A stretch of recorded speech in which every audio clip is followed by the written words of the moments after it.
The Bears are back, and we're back right here on Sports Talk Chicago. Appreciate all of you tuning in. It's great to be back. I'm Jon Zaghloul. John Meadows is here directing and producing. We're brought to you by our great sponsors, Amish Country Farms in Orland Park. As you continue to watch this video, please subscribe to the channel. Please watch us and find us wherever you'd like on social media at Sports Talk Chicago. So the Bears played a preseason game. Football is all of a sudden back, and we're just about 3 or 4 weeks away from opening day, week 1 for Bears football. They won. Does it matter? Are they going to go 17-0 like every prognosticator out there says now? Probably not. But it was a well-played first series for the Bears' first team, and also well played near the back end in order for them to turn out and win it against Tennessee. The Bears officially won 23-17 on Saturday, beating the Tennessee Titans. The Titans had a mishmash of different quarterbacks between Malik Willis and Will Levis, both of them vying for that number 2 and number 3 spot, respectively, on the depth chart. But for the Bears, talk about an explosive way to open up the game. Justin Fields in general, 3 of 3, 129 yards, 2 touchdowns, no picks, perfect passer rating, and 2 series of play. And what's ironic about Fields is that in total, as far as air yardage, probably got about 10 out of the 123 yards. A couple of screen passes, very simple ones to DJ Moore and Khalil Herbert, and they were gone. They went all the way to the end zone, both times for big touchdown scores.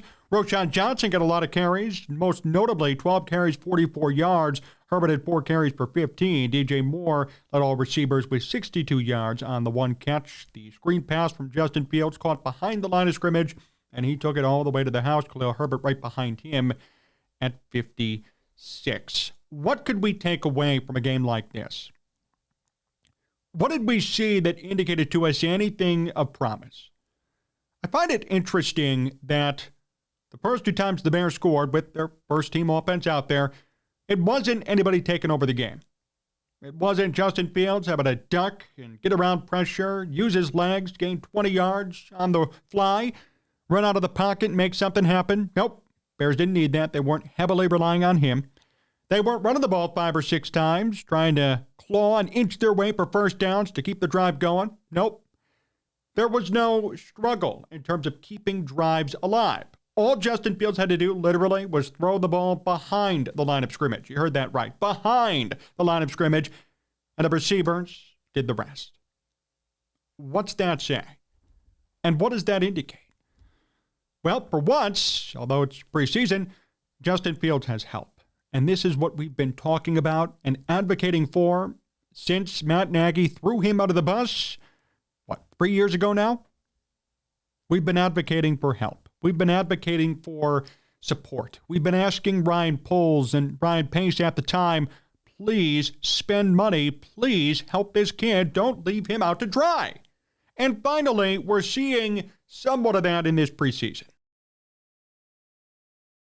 He has a number 1 wide receiver. We saw DJ Moore turn it up from nothing behind the line of scrimmage to a quick dash downfield all the way to the end zone. Then we see the same exact play almost to Khalil Herbert does the same thing. Point being, Justin Fields has weapons, which we already knew about. And we knew about that on paper. Now we're seeing it come to fruition in games. Secondly, the Bears' investment and the Bears' prioritization, Ryan Poles' prioritization of the offensive line is starting to materialize and take shape. Because I'll tell you what, if this was last year's offensive line, even in this preseason game, the Bears would not have scored 2 touchdowns on passes behind the line of scrimmage. There would not have been enough blocking to even execute a 10-yard screen, let alone a 50 and 60-yard screen for touchdowns on top of it. This year's offensive line, with Darnell Wright chiefly the top pick, and other players who were signed and brought in, have made things much better for Fields in the pocket. See, he has help. He has people there supporting him. He has weapons offensively. DJ Moore, Khalil Herbert, Chase Claypool if he decides to show up and play. Darnell Mooney's going to be back. Darnell Wright's doing a heck of a job of the offensive line. Early returns from experts and even from the eye test looked amazing on Saturday. Really outstanding. There's a reason why he was a top 10 pick. This is exciting offensively. I don't remember the last time this Bears offense excelled this much that quickly in a preseason game. Now, preseason is about working out kinks. It's about working out potential problems, about getting everybody used to each other, having the starting quarterback play a couple of series, having the B team, the C team, second string and third stringers kind of play and just get their feet wet. The Bears came out charging on Saturday right away. No delay, no waiting, nope, right away, quick screen all the way to the end zone. And another quick screen all the way to the end zone. And I doubt Luke Getsy was sitting there thinking, all right, these screen passes are going to lead to 15, 60-yard touchdowns, but they did. Because once you get the ball in the hands of the right player, and once you have enough blocking and legitimate offensive line pieces, you're able to make things happen out of nothing. There's no way Luke Getsy sat there and drew it up like that. Oh, yeah, I'm going to call a screen, Fields. Yeah, Justin, you're going to throw the ball 4 yards behind the line of scrimmage, and it's going to turn into a touchdown. No. And last year, had that been called, and we saw it called in games, regular season for sure, it led to nothing. The Bears were one of the only teams last year that just couldn't execute a screen. I remember talking about it on our live calls last year. I would always ask, why are the Bears one of the only teams in football that just could not execute a screen? Could not do it to save their lives. Could not do it. And now this year, 2 of them in the preseason, right away with Justin Fields. And everyone's going to say, well, it's just the preseason. You know what? I'm thoroughly impressed with those 2 plays specifically. I'm thoroughly impressed with the growth that we've seen in relatively a short period of time. Everyone will say it's just the preseason. Well, if Justin Fields had a clunker, we'd all be bashing him, myself included. I'm here to give him praise for what he does well. I'm here to give this team praise for what they do well. Now, the one kind of conundrum, the one thing you could point out is, well, Justin didn't really throw the ball. There were kind of a couple of lob passes behind the line of scrimmage, and I can't argue with that. He didn't throw the ball downfield, didn't air it out, didn't have any opportunities to do so. But I'll take 3 of 3, 2 touchdowns, no picks, 100-plus yards, perfect passer rating all day long. I don't care if it's a 50-yard screen turned into a touchdown. That just means Justin finally has competent players around him, and I'm not going to complain about that. We got to pick and choose what we want to complain about. And I'm right down the middle. You guys know that. I'm not a big fanboy of the Bears, but I'm not going to sit here and bash them constantly for just no reason. You got to show me results, then I can evaluate them and critique them. And what I saw on Saturday with the offense in the first couple of drives was extraordinary. I mean, I was shocked that I was watching Bears football, because Bears football is usually, we're going to run a screen, a tight end screen, right? Matt Nagy, tight end around to frickin' Cole Kmet and lose 5 yards behind the line of scrimmage. That's Bears football to my knowledge. But apparently, it's gotten a lot better. So I'm going to give them praise for what they did on Saturday in the first 2 drives. Critics will say, Justin Fields didn't throw the ball far. Justin Fields didn't air it out. Those passes could be completed by Mitch Trubisky or anybody for that matter. Yes, they could. But at the end of the day, I'm not going to argue with the results. I'm not going to argue with the numbers on paper for Fields. Because then what are we complaining about? The fact that he finally has a team around him? I mean, that makes no sense. People like me have been saying we can't fairly evaluate Fields until we know how he does with the team around him. So now he has a team around him, and look at how he's doing. Great signs, great things to see. We got to be very careful what we complain about, what we worry about, what we talk about, and how we evaluate this team moving forward. Season's here now. No more talk in the offseason and constant rumors and wondering what's going on and speculating and then critiquing and hearing reports and bashing them or praising them. Season's here. Time to shine. Lights are on. Time to play. And what we saw on Saturday was impressive. By the way, a small storyline that nobody really talked about. How about Cairo Santos making all 3 of his kicks? That was nice. Hey, I called for him to be cut, or I called for him to at least face competition this training camp. And it seems like he's going to be the de facto kicker, but he does have a chip on his shoulder, too. He made all 3 of his kicks. 28, 29, and 49 yards out. That's nice. Got to do it more often. The Bears allowed 0 points in the second half to the Titans. Now, I get it. You're facing your second and third string players, but the Bears' second and third string held strong against Malik Willis and Will Levis. By the way, two guys who were top picks. Will Levis is a rookie, and he might not even get the second string job with Tennessee. And the Bears made him look horrible on Saturday. Take of that what you will. The Bears recorded 4 takeaways defensively. 4. That's great. Hits principle in motion kind of mirrors the 2018 Bears team. They led the NFL in takeaways with 31. The Bears do better when their defense does the majority of the heavy lifting, historically speaking. 2018 was such a great year for everybody involved. Why 31 takeaways? Every time the Bears were able to take away the ball, they either scored defensively or they set up Mitch Trubisky for amazing field position.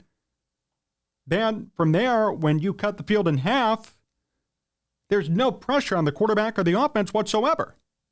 And if you do screw up offensively, you know your defense is there to back you up. The Bears have never replicated 2018 defensively until potentially now. This is a perfect storm of events if things work out. Between Justin Fields actually having weapons who know what they're doing and the Bears' defense embracing the hits principle and potentially replicating 2018, I'm just saying there's a lot that could occur positively if it continues. If is the big question. I'm also not going to sit here and tell you, hey, the Bears are winning the Super Bowl and going 17-0 because they won one preseason game. I saw a lot of fans saying that all over Twitter and various social media platforms. Not the case. It's one preseason game, and you faced off against Malik Willis, who was one of the worst quarterbacks ever last season. Literally, I mean, his passer rating was like 45, 46, and then Will Levis, who's a rookie. So I'm also not going to sit here and tell you, hey, Bears are winning the Super Bowl, but I will say, impressive performance. And it just gives you a little bit of a key and insight into what they could be this year and what their identity could be. We have somewhat of an insight. And really, I think it's pretty simple when we break down what the Bears should be and what their identity should be. Take away the football defensively and trust your weapons offensively. For once, it doesn't have to be all on Justin Fields' shoulders. He doesn't have to literally carry this team on his back to even be in a game. Last year, all the games the Bears lost, they were pretty much in them. Why? Justin Fields and company kind of kept them in it. Fields would scramble, gain 20 yards here and there. He'd run out of pressure. He'd get sacked a ton of times still. I mean, it was just a blank show last year. It really was. Now this year, first preseason game, only 3 passes, 3 completions, perfect passer rating, 2 touchdowns, all for passes that didn't pass the line of scrimmage because his offensive line and his receivers did the heavy lifting. Justin Fields still has a lot to prove this year.